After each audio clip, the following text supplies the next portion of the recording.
रामकृष्ण हरी.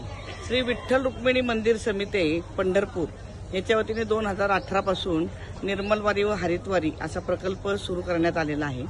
या प्रकल्पाचा उद्देश असा होता की वारीच्या परंपरा ह्या वर्षानुवर्ष चालत आहेत आणि ह्या वारीमध्ये जे वारकरी सामील होतात त्यांच्यामध्ये सामाजिक बांधिलकी आणि आपण समाजाप्रती काहीतरी देणं लागतो ही भावना रुजावी आणि त्याच्यामध्ये वारी करत असताना वारकरी परंपरा सांभाळत असताना समाजाप्रती जे लोक योगदान देतात त्यांचं कौतुक करायचं. त्यांमध्ये 1 नंबर आणि 2 नंबर आणि 3 नंबर अशा दिंड्यांना बक्षिसं देऊन त्यांच्यामध्ये एक स्पर्धात्मक चढाओढ तयार करून समाजाप्रती त्यांच्याकडून जास्तीत जास्त योगदान करून घेण्यासाठी हा प्रकल्प पंढरपूर मंदिर समिती राबवत आहे.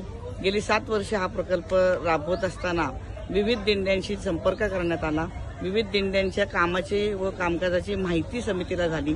त्यातून अनेक प्रकारची माणसं जोडली गेली आणि त्यातून अनेक प्रकारचे उपक्रम हे मंदिर समितीला करता आले. त्याच्यामध्ये पंढरपूर मंगळवेढासारखा हरित मार्ग करता आला. त्याच्यातून ती स्वयंसेवक जोडले गेले.